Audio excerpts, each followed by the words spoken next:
امام علی علیہ السلام کی خدمت میں ایک شخص آیا اور دست ادب کو جوڑ کے عرض کرنے لگا، یا علی، انسان اپنی آنکھوں سے چیزوں کو دیکھتے رہتے ہیں، لیکن کیا ان آنکھوں کے علاوہ بھی کوئی آنکھ ہے جس سے انسان وہ دیکھ سکے جو ان آنکھوں سے نہیں دیکھتا؟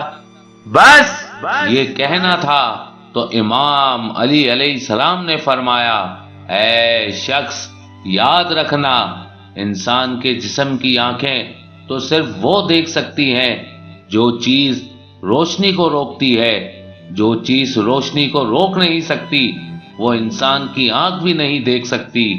یاد رکھنا، اللہ نے انسان کو فقط 2 آنکھیں نہیں بلکہ 4 آنکھیں بخشی ہے۔ تو وہ کہنے لگا، یا علی، ان 2 آنکھوں کے علاوہ بھی آنکھیں ہیں؟ امام علی علیہ السلام نے فرمایا، ہاں، وہ روح کی آنکھیں ہیں، لیکن افسوس، انسان جسم کی آنکھوں سے جو چیزیں دیکھتے رہتے ہیں انہی کے تحت اپنے لیے ایسی ایسی خواہشات مقصد بنا لیتے ہیں کہ وہ روح کی آنکھوں کو کھولنے کی زحمت تک نہیں کرتے۔ وہ کہنے لگا، یا علی، میں اپنی روح کی آنکھوں کو کھولنا چاہتا ہوں۔ بات جب یہاں تک پہنچی تو امام علی علیہ السلام نے فرمایا، روح کی آنکھیں کھولنے کے لیے انسان کو عارف بننا پڑتا ہے، معرفت کے رستے پہ چلنا پڑتا ہے۔ یاد رکھنا، اگر تم اپنی روح کی آنکھوں کو کھولنا چاہتے ہو تو اپنے جسم کی خواہشات کو حقیر سمجھو، اپنے آپ کو دنیاوی لذت سے مبرہ کر دو۔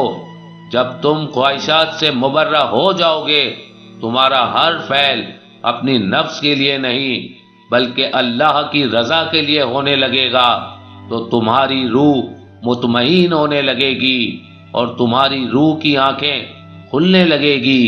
یاد رکھنا، روح کی آنکھوں کی طاقت یہ ہے کہ وہ اس دنیا میں رہتے ہوئے بھی آسمان کے فرشتوں کو بھی دیکھ سکتے ہیں۔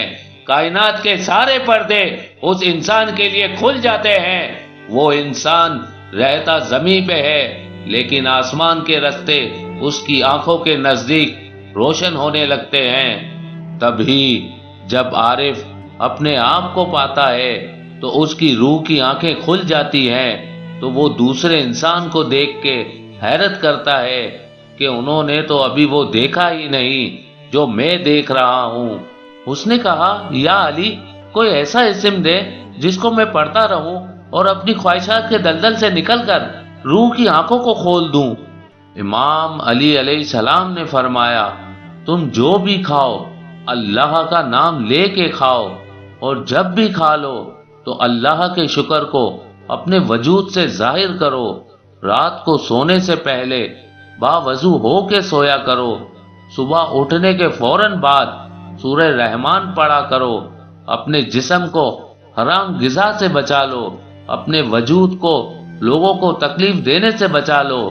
جب تم ان چند چیزوں پہ عمل کرنے لگو گے تو رفتہ رفتہ تمہاری روح کی آنکھیں کھلنے لگیں گی اور تم وہ پالو گے جو اللہ نے تمہارے لیے رکھا ہے، جو اللہ نے تمہارے لیے رکھا ہے۔